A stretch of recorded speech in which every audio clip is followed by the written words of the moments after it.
Hello, my name is Lisa Henninger, and I'm an Area Property Officer with GSA under Federal Acquisition Services. I am also a student in the Executive Leadership Program with Graduate School USA. Part of the program's requirements is conducting executive interviews with leaders from all walks of life. I felt it was only appropriate to look within my own agency for lessons in leadership and had the opportunity to speak with GSA FAS Commissioner Mr. Sonny Hashmi.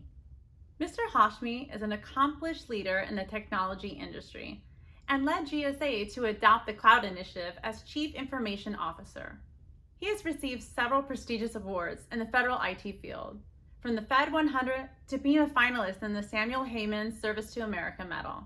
Sonny Hashmi has remained an active member in the technology community and leveraged this experience in his leadership to promote change. Mr. Hashmi was able to sit down with me to discuss the mission, vision, and actions of FAST, as well as his experiences with being an effective leader. From the complexities of government procurement to the initiative of driving change, our discussion provided valuable knowledge to shape my leadership journey. I'm so excited to share this experience with you.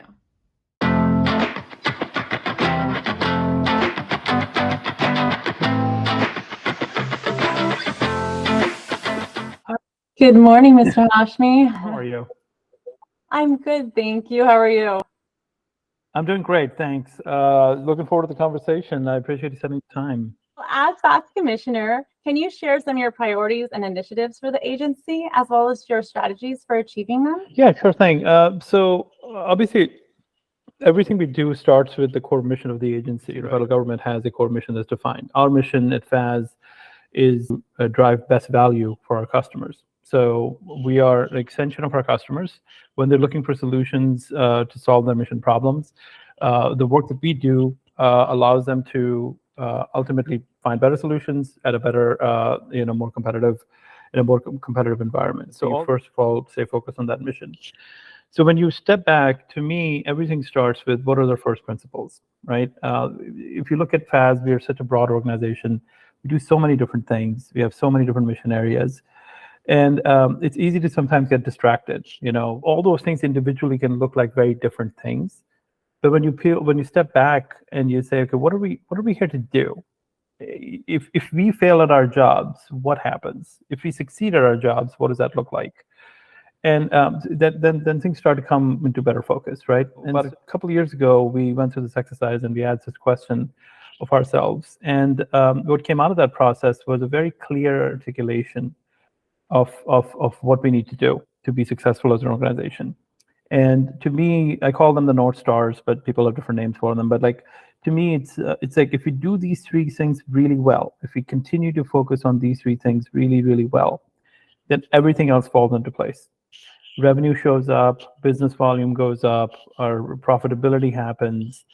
All those things fall in line. I'm a big kind of proponent of simplicity, right? And simplicity means you need to be able to kind of take everything your organization does and distill that into a thing that puts all the focus into one energetic direction, right? And so for us, that means three things. First of all, whatever we do, everything we do needs to add value to our customers' mission. Our customers are other agencies. They have individual, interesting, unique missions. We need to have line of sight into the work that we do and how it impacts their mission. So better outcomes for our customers should be our goal. And so our customers should be able to say, because I work with FAS, I was able to deliver this program better. I was able to, fast track how we look for vaccines. I was able to protect the border better. I was able to serve veterans better. Whatever their mission is, gets enhanced when we get involved. Number two, we need to create a marketplace that is got some basic premises baked in. It needs to have equity, access for everybody, focus on small business. It needs to focus on supply chain risk and managing cybersecurity of everything that we do. It needs to create opportunities for small businesses. It needs to lower down costs. Create an environment where more sustainable products can be bought and sold. All those things require us to create marketplaces. And so that needs to be our focus. There's a lot of things that go into making that real. Things like reducing barriers to entry for new small businesses, goal in pursuit of creating a better marketplace. Things like collecting more data to identify more risk is a goal to pursue in pursuit of creating a better marketplace. So all those things go towards creating a better marketplace.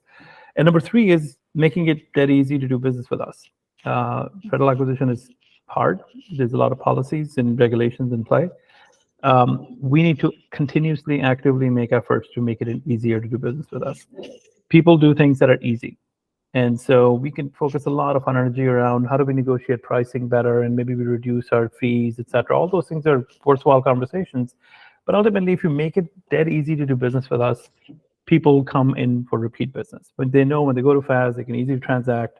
They can get a trusted product through a trusted marketplace. You continue to create that flywheel effect. And same thing with suppliers. If they know when they come to get on schedule or apply for a FAS contract vehicle, that's going to be easy. It's going to be simple. It's not going to add significant effort on their side, and therefore they can start focusing on delivery rather than going through all these processes and waiting months and months before they can get access to a market. So those are three things that we focus on, and that means that every single person in FAS, myself included, when you travel down into that organization, everybody's performance plans are aligned to these three goals. Now, all of us do different things in the organization, but ultimately we need to be able to say that the work that I do matters to the mission of our organization, as defined by these three things in the following ways. The work that I do makes it easier for somebody to do business with us, or creates a better marketplace, or adds value to our customers. That's kind of the goal. Ultimately, the key thing for me has always been, you got to make it simple enough, and you got to create a vision that people can buy into.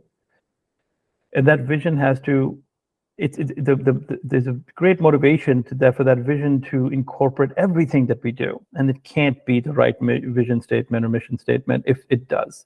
So how many times have you worked in an organization that has a mission statement or vision statement that's like 3 paragraphs long, lots and lots of words there. Nobody can recite it from memory. It just sits in a PowerPoint deck that we saw once and nobody would refer to it back. And if I ask an average person, what does your organization do? What is your mission statement? Nobody can recite it. And that's exactly the example of like developed by committee. A lot of people got together. Everybody wanted their favorite word in their thing. They wanted to cover all the bases because they didn't want anybody to be left out. And so it becomes this unmanageable thing. Instead, it should be simple to remember, simple to focus on. And then over time, people start to buy into that, and they can start seeing their own work in that statement. And therefore, you can start creating culture of performance and outcomes based on that vision statement. Well, reflecting on your own leadership journey, what were some significant experiences that contributed to be the leader you are today? First of all, I think there's 2 misconceptions about this question. So I think a lot of people think that leadership is innate, where either you are a leader or you're not. You are either dispositioned genetically to be a leader of people or organizations, or you're not. And I completely disagree with that. People also think that there's some personality trait that you must have to be a leader. You need to be an extrovert. You need to be a public speaker. Leadership is something like anything else. It can be learned. It can be trained. It can be practiced. It requires a lot of failure. It requires a lot of learning, a lot of reading, a lot of going to classes, taking training, all those things to become a leader. It takes time, though, because it requires building skills that don't get built in your regular day-to-day. So when you start out in your career, when you're early in your career, you do a job, you learn to do a trade, right? You're a technologist, you're a contracting officer, you're a program manager, you're a project manager, you're a thing. You went through school or training or certifications, and you learned skills. And you apply those skills in your job, and you get good at it over time, right? Better and better at it. But then you're asked to become a leader. You supervise a team. You become a team leader. You become they go up in the leadership ranks. And unfortunately, people think that just comes naturally to people. Hey, Lisa, you're a great project manager. I'm going to make you a supervisor of project managers. Go forth and prosper. No, that's a completely different skill. Nowhere in your project management training or contracting officer training or technology training, anybody said, here's the skills you need to be a good leader, to be a good mentor, to be a good recruiter, to be a good, a person who can hold people accountable. Like all those skills you don't learn. And so you have to fail at it. And then the key thing is to be open-minded through those failures and learning from them, right? And that's hard because failure sucks. You do something, you mess it up, you either nobody corrected you, and those behaviors start getting really baked in. And so we see a lot of people who somehow have progressed in their careers being a very toxic boss, toxic leader. They're not good. They don't get the most out of their people. They think that, pounding the table and yelling at people is the right strategy because nobody corrected them. And so those behaviors became baked in. Or you're fortunate enough, like I was, where you had good mentors around you that corrected that behavior, right? And I remember when I was first asked to be in a leadership position many, many years ago, I was very young. I didn't have any experience with that stuff. So I had a boss who I credit to this day for being, the best influence that I had, who sat me, down and told me that I was failing. I was failing in these many different ways. He invested in me. He sent me to training. He sent me to, take certain classes, recommended books, and he also gave me personalized coaching. Like, this is what you need to do in this situation. When you acted like this in this meeting, this is the impression that was left. And all those kind of small things over time you internalize and you learn from, and then over time it gets better. And you still make mistakes. I make mistakes every single day, right? I walk out of a meeting and I'm like, oh, I should have handled that better, or that was not the best way to achieve the outcome we're trying to achieve. But you have to be open-minded to learn every day from what you're doing and how you're showing up, and you need to be open-minded to having feedback from others, and then you have to internalize it and act on it. So it's a learned pattern of behaviors that all come together in a person. When you say, oh, this person is a good leader, is a whole bunch of things that are coming together naturally in that person, but it didn't happen overnight. It happened over many, many, many years of learning and emulating and getting mentored or going to training, reading books, failing, getting corrected, and then it comes together. So to me, it's like if you look at yourself and you're like, well, I don't have the kind of qualities or personality traits that I associate with good leaders, that is just brainwashing of our society that is getting in the way. Anybody can be a leader. Introverts make great leaders because introverts are very analytical. They are not reactive. They look at the situation. They figure out the best resources to come together. So like anybody can be, but it does require investing in yourself and learning and training. And so it's learned behavior. Well, you were with GSA in a different capacity before as the Chief Information and Technology Officer before returning as the FAS Commissioner. So what brought you back to GSA? Well, first of all, I've always had deep level of appreciation for what the agency does. It's an interesting agency. It's very unique in the government. Work that we do has very broad-reaching impact, as opposed to agencies like, and again, like every agency has unique mission and very impactful work that happens across the board. But most agencies do a thing, and they do that thing. They continue to do that thing really well, and over time improve it. But that's the focus. The advantage of working in GSA is that we get to see the entirety of the federal government, everything that anybody does. We have a role to play. In fact, I maintain that anything important that happens in the federal government does not happen without GSA. If you look at everything, like the last 2 or 3 years, we're drawing down of the troops in Afghanistan. If you look at all the hurricanes and natural disasters, including right now, we have folks in Maui who are helping FEMA and EPA and CDC and others on the ground to help with the recovery, and we're helping people who've been displaced with lodging and transportation. Like we are involved in every major thing that the government does, play a role in all these things. So that is just enticing, right? Because you can have an impact. I also wanted to come back in a different role because I really enjoy. Obviously, most of my career has been technology. I enjoy every bit of it. And it's been very rewarding. But at the same time, at some point, you want to actually see the outcomes that technology can enable, right? So technology in isolation, just doing a better system or better network or capability is fun, but it's not, it's hollow, right?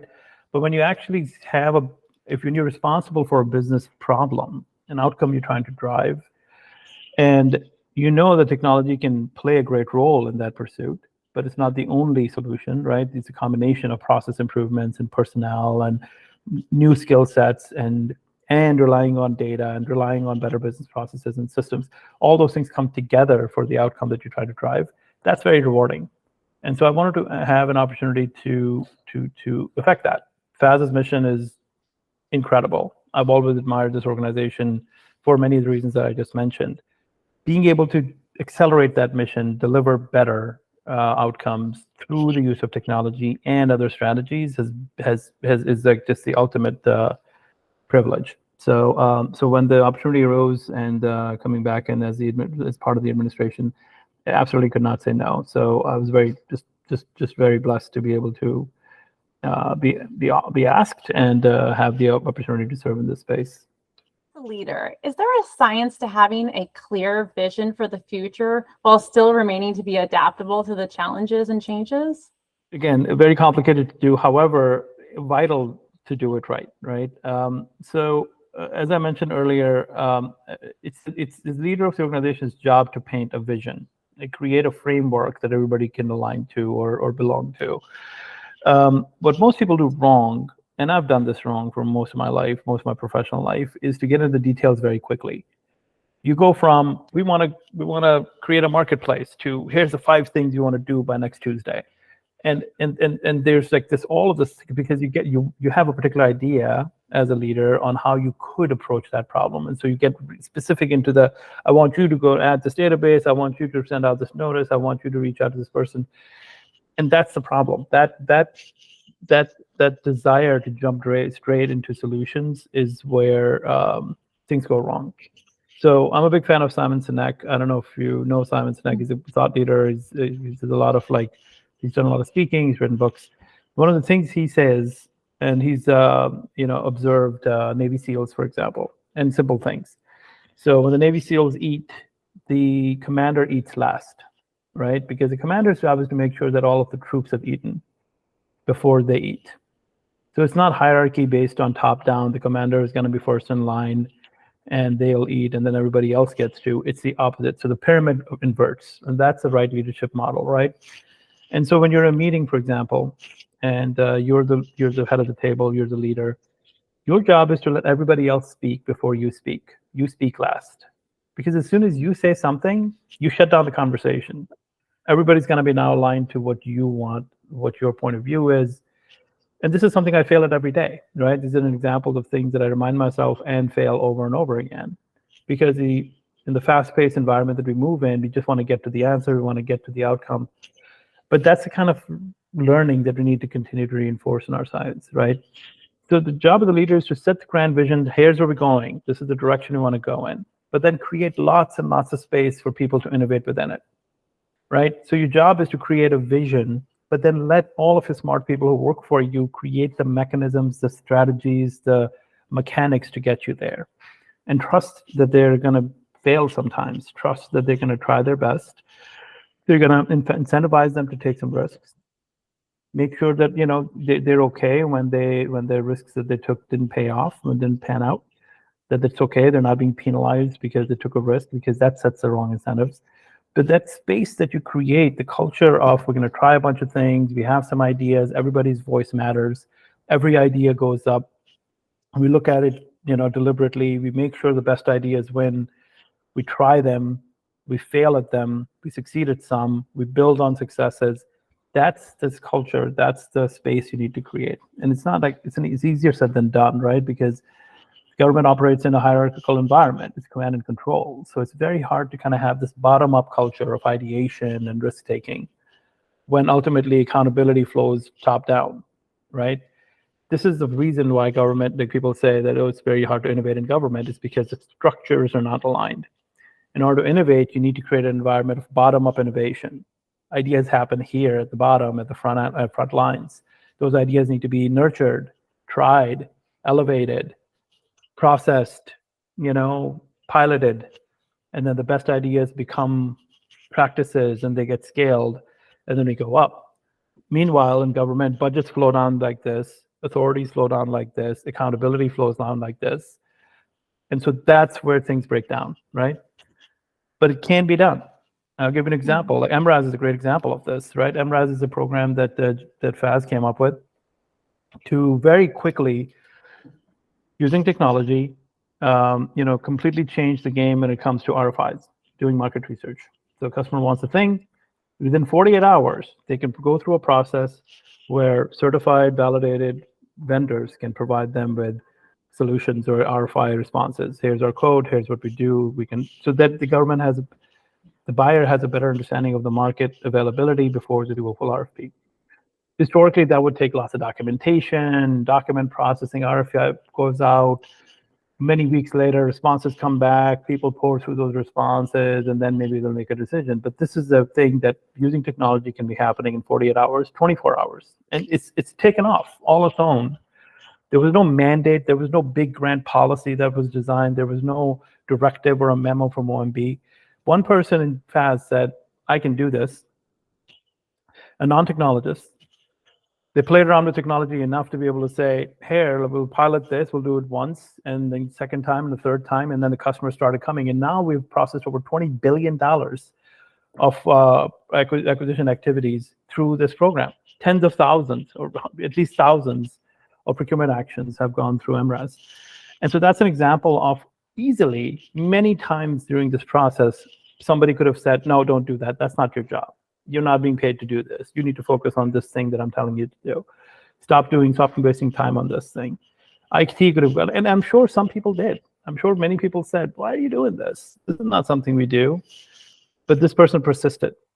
And as a result, we now have a capability that our customers absolutely love. I mean, I was looking at some customer feedback on MRAS, and literally people are like, "This is the best thing FAS has done ever." Right? That's a huge statement. We do so many things. This is the best thing we've done ever, based on the efforts of one person.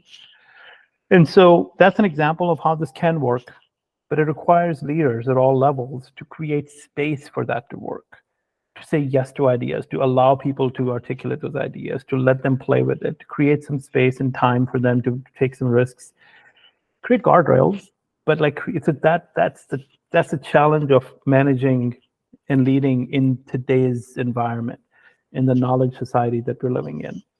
Organizations don't have the luxury of being command and control driven anymore. Ideas don't happen at the top, ideas happen at the bottom. And so organizations that create that culture, they win, because they have this multitude of ideas, best ideas win. They have all these people engaged, energized, trying to push in that direction. Organizations that quash that stuff and think that executives have the best ideas and they just have to be promulgated down through command and control, they fail because it's too slow to adapt. They can't adapt to constant changes that are happening around us, and therefore they're always out of step. And so to me, it's all about, as a leader, not having the best ideas.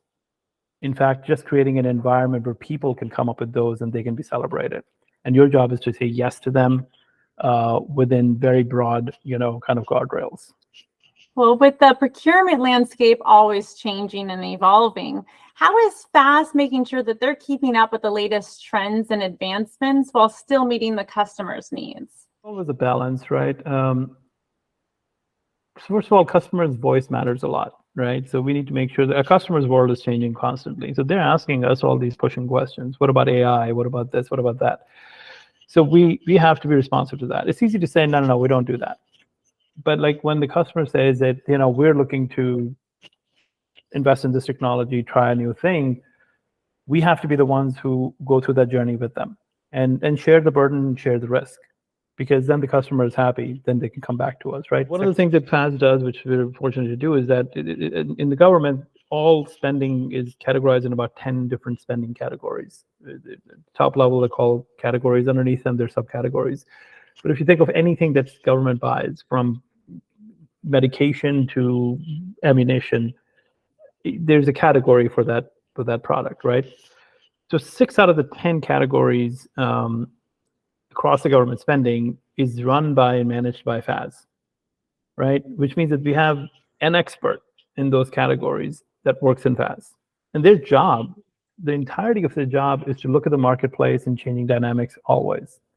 There's a person in FAS who understands office furniture better than anybody else. And their job is to know who the players are, what's happening in the space. Hey, what about the consumables? What about the recyclability? What about the sustainability side? What about the angle around creating more American jobs? What about all these aspects to that industry? Modularity, the new trend is this, the new trend is that. All of that stuff, that person knows because they're keeping track of that. They're going to all the right conferences, they're talking to all the right suppliers. Same thing with technology, same thing with office supplies, same thing with fleet vehicles, etc. So we have experts whose job it is to stay on top of the trends, and then they can ultimately be advisors to our customers on what's going on in the space. Secondly, we have a lot of data, right? So we know through third-party data sources, through our customer buying behaviors, through government-wide buying behaviors, what is happening. We know that the government is shifting to cloud before anybody really came to us and said we need cloud.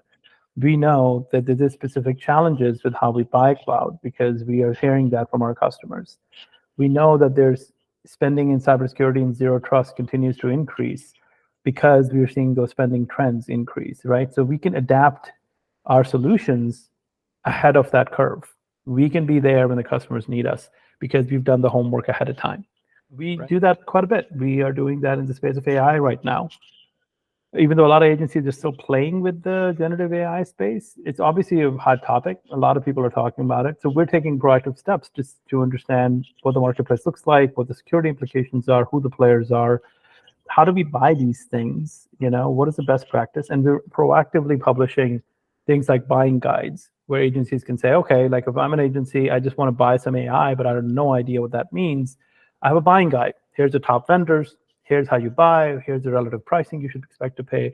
Here's the security things you need to be worried about. In some cases, even here's a sample statement of work you should use so that you don't have to recreate that wheel. We can do that, right? And so because we can do that because we have visibility across the entire federal government, and so that's an important part of our role. Procurement rules are changing too. We have about 27 executive orders that have been signed over the last 2 years that impact procurement in some way or the other. Everything from small businesses to sustainability, cybersecurity, made in America, all these important things that the administration is trying to do, and every administration tries to do in their own focused areas. Downstream come down to procurement policy many times, right? And so we have to constantly stay on top of those trends. The challenge is that procurement is still a very human-centric process. A lot of people have to do a lot of work, and that those people are not always doing that work consistently. We have about 4,300 people who work at FAS, but half of them are contracting officers. And so, you're asking them to adopt this new practice or use this new data source or do this thing differently moving forward. And that requires human behavior change. And so we do a lot of obviously formal work, right? Policy memos and training classes and everything. But ultimately, these are people who have to do a thing slightly differently moving forward. And that's difficult. And so to the extent that we can automate their work so that they're making the right decisions based on all the pre-work that's been done by the computer, that's going to help too. So if there's changes to the pricing policy, if there are changes to Made in America, if there are changes to prohibitive products, if you're changing to cybersecurity, all those controls can be built into technology so that the options that the human is looking at have already been vetted across all these kind of policy areas. And they're not even seeing the options that didn't meet certain criteria, right? So that alleviates their burden, streamlines their work, and actually brings more consistency in the work that we do. So there's also an area there that we're focused on a lot by implementing the right technologies so that we can reduce the burden for the contracting officers. Well, in promoting fair opportunities, how does FAS ensure that when adopting these technology advancements, that it still benefits a diverse range of customers, to include our small businesses who may struggle with, the cost of implementing these new technologies? That's something we struggle with a lot, right? So there's multiple different competing incentives and priorities at play here, right? So on the one hand, the government's desire is to have more visibility and scrutiny into who's doing business with us and who we're doing business with, right? Because we're living in a increasingly complex world. Our adversaries are exploiting our supply chains to infiltrate our networks, steal our data, influence our government operations. And so we need to kind of make sure that we have more visibility, more scrutiny, more control over the entire supply chain. Who's producing what? Where was it made? What cybersecurity practices are in place? Where is this data going? All these things.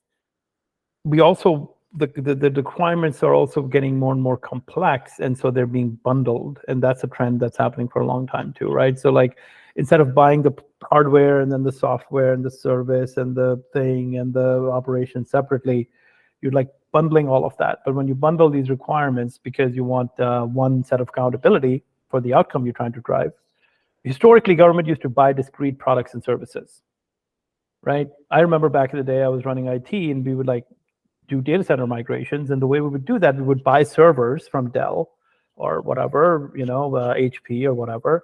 We'd buy software from Microsoft and Oracle and whatever. We would buy tech services company to kind of come in and rack and stack the servers and write software. Maybe we would have multiple companies do that. We would have a separate company running the help desk, and we would play the integrator role. All these different components had to come together and work together because the government owned the responsibility of integrating all of these. And if one of those things didn't work, the entire thing didn't work. So there was a high risk in doing that. And so over time, the government has gone towards buying solutions, right? So we don't care which hardware and software services help desk. We just want it to work. So we're going to hire one company to make it work, turnkey. We're going to hold you accountable on whether it works or not, but you decide how many racks, where they go, which servers, software, help desk, all of them is your responsibility, right? But when you do that, you're bringing all these complex requirements together. Now it makes it even harder for a small business to bid for that work, right? Because it requires a level of scale, a maturity, expertise, number of people on the bench. All these things require, almost make it harder and harder for small businesses to bid on these complex things, because now this thing may become a $100 million requirement or $500 million requirement. And so only large businesses who have that kind of capital, can take that kind of risk, has that kind of expertise, can address these things. So like all of a sudden, the opportunities that are available to small businesses start to shrink. Makes it even harder to get new entrants to come into the market, because if they come into the market and there's not enough opportunities for them, they're not going to succeed, and therefore all this effort goes to waste. So there's that aspect of the acquisition lifecycle that's working against us. We need to counteract that somehow. We need to recognize that small businesses can actually outperform bigger businesses sometimes in some of these tech spaces where you don't need a massive data center or massive footprint to be able to perform, because now you can actually have the right experts work from anywhere rather than hundreds of people sitting in a factory floor, right?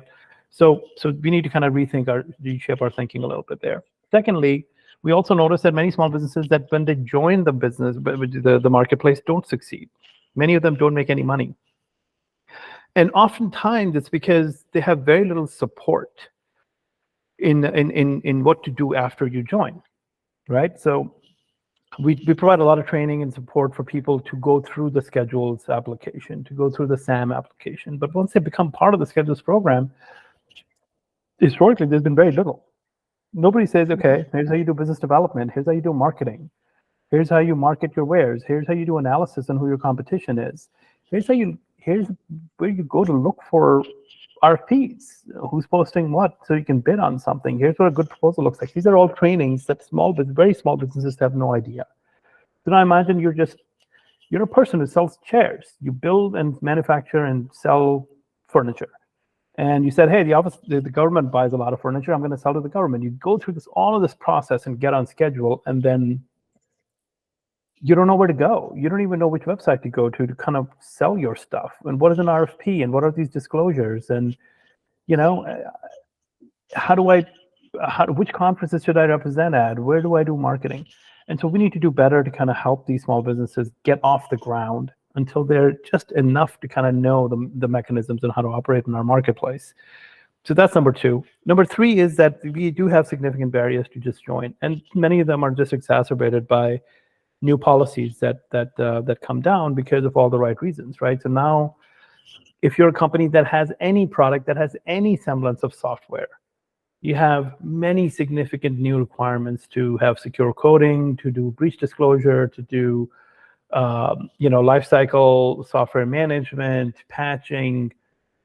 And if you're a small business, and I'm talking about imagine a company that's selling alarm clocks. Mm-hmm. And that has software in it.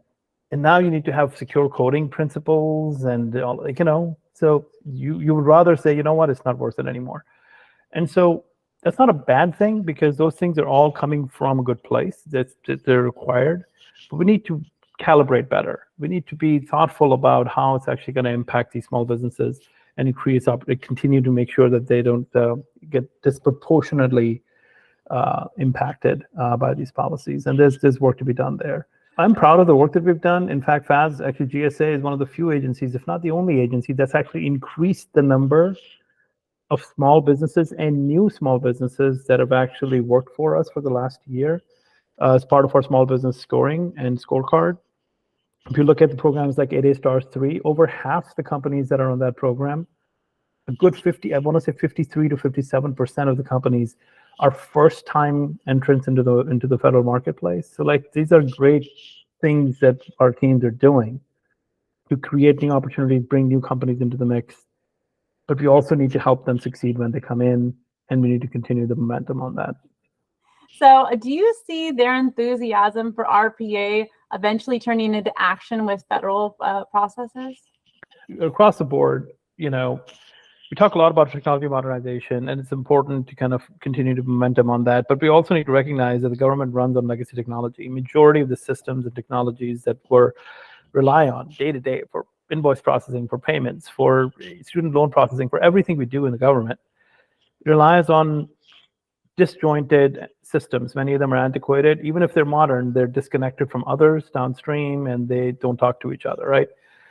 So RPA is a great way to kind of very quickly bridge that gap, right? One could sit and argue like, oh, we shouldn't do RPA because we should just modernize everything in a better way. But that's not going to happen for the next 5, 10, 15 years. So like, the RPA is a quick way to say, across multiple systems, across multiple technologies, here's an end-to-end process, and we can automate that given existing investments in systems. And so it's already showing results. FAS uses RPA very heavily. So when you look at our supply chain risk management processes, right? When we identify a risk in our supply chain, in our marketplace, like a vendor who is misrepresented, or a product that's not made in America, or all these kind of compliance things, we are able to kind of press literally one button, and a process takes over to kind of go methodically, line item by line item, contract by contract. And like, keep in mind, we have 75 million products on our catalog, tens of thousands of companies, millions of contracts, right? And so asking a person to go through all of this and find where all these products are that are problematic and taking action is an impossible task. But by using RPA, we can automate that entire process. That RPA can go through, identify all the places where this troubled product exists, notify the companies, give them a particular time frame to rectify or correct. If they don't, automatically kick this product off. Like, all this can be done, is done automatically. There's similar opportunities in contract closeout, for example. There's similar opportunities in price analysis, where contracting officer can use this technology to quickly compare pricing across multiple contract sources, for example. So this work is already done. It's really helped us reduce the risk of our marketplace, increase efficiency for our contracting officers, and I can see that happening more and more and more, no doubt. I think, and if you look at across USA, if you look at PBS, for example, they're using RPA for some really incredible use cases around lease negotiations and close downs and things like that. GSA IT is using RPA before all sorts of things like ticket, follow-ups and closeouts and asset management. So there's lots of use cases. I think there's tremendous opportunity for something like RPA and automation into everything we do. We're just scratching the surface. Well, we've talked about a lot of stuff today. So on a lighter note, you're a self-proclaimed geek. So I wanted to see where you stood on the console war debate on which gaming platform was superb, PC, Xbox, or PlayStation. I'm a PC gamer. I'm 100% PC gamer. Consoles are great. Consoles obviously are the easy button. You just press the thing, download the game, and it just works. It's funny that you actually mentioned it, because gaming is actually one of those industries, computer gaming, that actually is always consistently pushes the boundaries of technology. If you look at a lot of the real core innovation that's happened in computing, in storage, in processing, it's happened because of the demands of the computer gaming industry, right? It's always like the new games that come out, they always push the boundaries of what's possible in graphics, in AI, in intelligence and so forth. And so the best way to kind of harness all of that is through PC. I'm the PC gamer. Well, finally, what advice do you have to offer to emerging leaders like myself who want to drive change in the future of our organization? Like anybody who gives you one piece of advice is probably just not like giving you a service, because there's usually no one piece of advice. A couple of things I can do say is that, listen, especially in government, there's going to be a lot of motivation for you to stay in your lane, keep your head down, and do as you're told. Most of our hierarchies are based on command and control. Most of them are based on some executive says a thing, it gets translated through the GS 15 and 14 layers a certain way, and then you're told to do the thing and just keep in your lane. Fight that urge, push for more, raise your voice. There's a tactic to it. There's a balance to it. You got to do it in a way that's productive, that's outcome driven. Try to the extent possible not to make issues about personal disagreements and vendettas. You will have a lot of personal disagreements with others you work with, your colleagues, your supervisor even. That's normal. That happens in every organization. However, I encourage you to always pivot to the mission. I have a point of view, you have a point of view, we are different in our point of views, we disagree. If you make the issue about the disagreement, you're always going to go down a vortex of negativity. Now you just got an enemy at the job that you're doing. Now you're just constantly being disagreeable. Listen, the way I look at it is that this is the thing that is best for the mission. I defined our mission responsibility as this. I measure it as such, and the thing that I'm proposing has the most impact in improving that measurement that I'm looking at. I'm focused on carbon action lifecycle time. The thing that I'm doing or proposing is going to reduce that more significantly. Tell me how your solution is better. So if you agree on at least the direction, the vision, the mission, then you can have disagreements about the tactics, and that's okay. Sometimes your idea will win, sometimes the other person's idea will win. But ultimately, you will all come together, because ultimately it's about the mission, right? And you won't take it personally if somebody else wins, because if their idea is truly better in the pursuit of that mission that you both agree on, then that's okay. The better thing got done. I like this quote from President Reagan, and it's paraphrasing a little. He said something along the lines of, "It's amazing how much good can be done if you don't care about who gets the credit." And it's so true. Too much of our society requires us to constantly be fighting for credit. It's my idea, it's my initiative, I did this thing. And yeah, that feels good in the moment, but ultimately, if it's about the mission and if somebody else gets credit, who cares? A better thing got done. And so that's a key to me about leadership. And then the second thing is you're constantly creating teams, you're constantly creating ecosystems and communities, because too many of us, especially those of us who are very good in what we do, feels like to start feeling like, and I'm guilty of that. I have been guilty of that for most of my career. Is that I'm the best programmer, so I'm not going to ask for help. I'm not going to create a community. I'm not going to ask other people to review my code, because I'm better at them. I'm smarter than them. I'm a better programmer, and so I'm going to go it alone. I can do it all myself, until you can't, until you hit that wall, and until you're limiting yourself. And so if you create that community, you don't have to be the best to create the best impact, right? You can be the convener. You can be the visionary. Each one of us has a different role to play. Some of us are visionaries, some of us are managers, some of us are comfortable with tactics, some of them are more organized than others. Some of them we all bring a different skill set to the whole. And then if we can create that whole in a way that all of us are aligned towards that bigger goal, then we can all succeed together in a better way.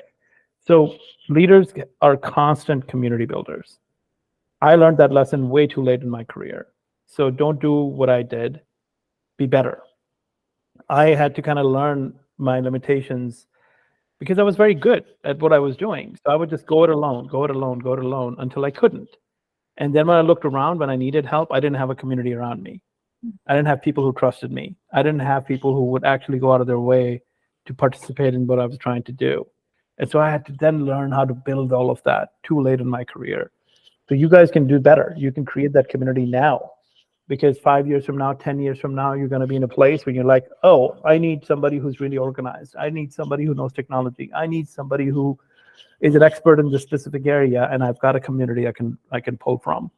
So that to me is the way to succeed in the future and be a leader. Wow. Well, thank you so much for your time today, sharing your knowledge and experience. It gives me a lot to reflect on for my leadership journey. So I just thank you again for being open to this discussion, sharing with me. Of course, Lisa, thank you so much, and good luck to you. Anything I can do to help you in your pursuit, let me know. I'm happy to help. Thank you so much. I appreciate that.